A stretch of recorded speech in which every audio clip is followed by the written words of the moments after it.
मुर्गियों में कई तरह की बीमारियां होती हैं जिनसे पोल्ट्री फार्मिंग में बचाव करना बेहद ही ज़रूरी होता है।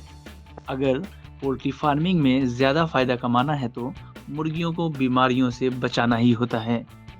इससे पोल्ट्री फार्मिंग में फ़ायदा भी होगा और एंटीबायोटिक्स पर निर्भरता भी कम होगी। ये कैसे होगा इस बारे में बता रहे हैं पोल्ट्री एक्सपर्ट डॉक्टर एन के महाजन। आइए सुनते हैं।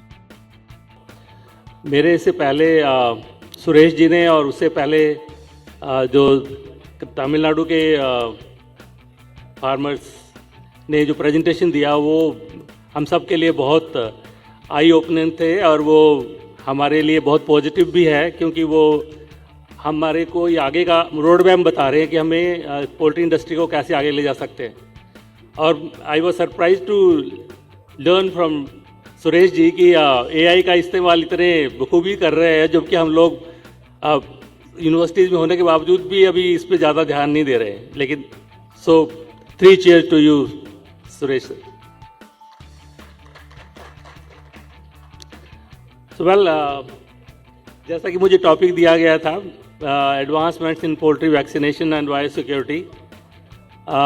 एडवांसमेंट्स के बारे में, क्योंकि मैं यहाँ हरियाणा में मैं हिंदी में बोलूँगा तो मैं चाहूँगा कि जितने पोल्ट्री फार्मर भाई हैं उनके जहन में भी ये चीज़ें जाएं और उनको भी मालूम पड़े कि ये मैं किस बारे में बोल रहा हूँ। तो ज़्यादा डिटेल साइंटिफिक रिसर्च के ऊपर ज़्यादा नहीं बोलूँगा, मैं जो प्रैक्टिकल चीज़ें हैं उसी पे बताता हूँ।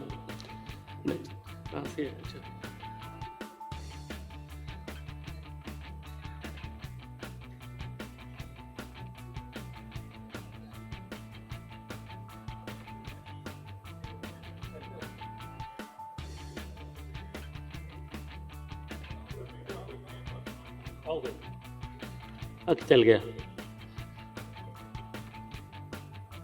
So I need not go into the poultry sector, how it has progressed during the past 20-30 years in India, and with a population of more than 85 crores in any day of India and of poultry, and India is second largest egg producer and fifth largest chicken producer, broiler meat producer in the world.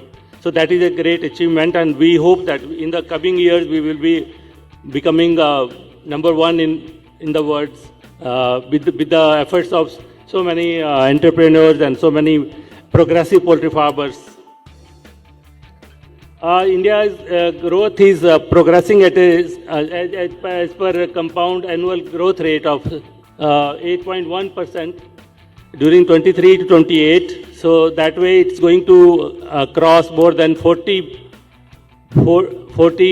million US dollar trade. That means you can say it is around 40 Arab rupees से ऊपर से poultry industry का हो जाएगा।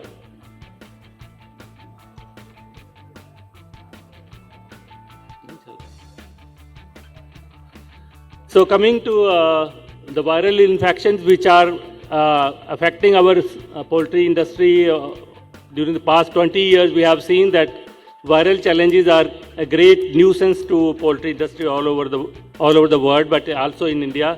And we have seen particularly during when the winter set in, जब हमारे यहाँ ठंड आती है तो उसके साथ ही प्रवासी पक्षी हमारे यहाँ आने शुरू हो जाते हैं, और वो जब आते हैं तो अपने साथ बहुत सारा सामान भी लेके आते हैं, और वो बर्ड फ्लू उस टाइम से शुरू होती है। ये केवल हमारे देश में ही नहीं है, पूरे नॉर्दर्न हेमिस्फीयर में अक्टूबर से लेके फरवरी तक ज़्यादा एवियन इन्फ्लुएंजा का प्रकोप रहता है, क्योंकि उन दिनों वो प्रवासी पक्षी सब उतनी ठंड से थोड़े ऐसे इलाकों में जाते हैं जहाँ ठंड कम होती है। इसके लिए हमें जो रोबस्ट बायोसिक्योरिटी की प्रैक्टिसेस है और प्रॉपर वैक्सीनेशन है उसके ऊपर जितना ध्यान देंगे, उसी से हम जितने वायरल चैलेंजेस है उससे हम अपनी इंडस्ट्री को बचा सकते हैं। वैक्सीन्स के ऊपर भी बहुत सारा काम हो रहा है वर्ल्ड ओवर, और उसमें एडवांसमेंट भी हो रही हैं। उसके बारे में थोड़ा बहुत आपको बताऊंगा। वो भी बहुत ज़रूरी है, क्योंकि हमें उम्मीद है, वही हमें आगे उम्मीद की किरण दिख रही हैं कि वो हमें कुछ बेटर प्रोटेक्शन करवाने के लिए कुछ नए वैक्सीन्स ईजाद करेंगे। तो ये हमारे डिफरेंट वायरल, बैक्टीरियल और फंगल डिफरेंट तरह की डिजीज़ हैं, जो चैलेंजेस हैं हमारे पोल्ट्री इंडस्ट्री को, जो हर साल अफेक्ट करते रहते हैं। और इसमें सबसे ज़्यादा बड़ा लिस्ट आप देख रहे हो वायरल डिजीज़ का है। 13 डिजीज़ वायरल हैं, सिर्फ 5 बैक्टीरियल हैं और सिर्फ 2 पैरासाइट वाली कॉक्सीडिया और जो जुओं की प्रॉब्लम है लेयर में या ब्रीडर में, वो ज़्यादा प्रॉब्लम आती हैं। लेकिन अब देखो, जो वायरल की ज़्यादा चैलेंज है, तो वायरस के लिए ना तो कोई इलाज है, सिर्फ हमें बायोसिक्योरिटी और वैक्सीनेशन पे ही ध्यान देना पड़ेगा, तभी हम वायरल चैलेंज से बच सकते हैं। सो वैक्सीनेशन क्या है? Vaccination is money spent on vaccination not only saves life but greatly reduces the spending on future health care।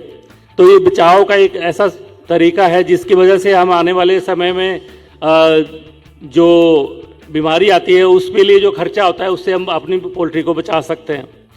क्योंकि आज के टाइम में अब सबसे ज़्यादा जो हमारी पोल्ट्री इंडस्ट्री को बदनाम किया जाता है, वो कहते हैं कि ये AMR का मेन कारण पोल्ट्री है इंडिया में, लेकिन वो गलत है, गलत नोशन है। उसके बारे में भी जैसा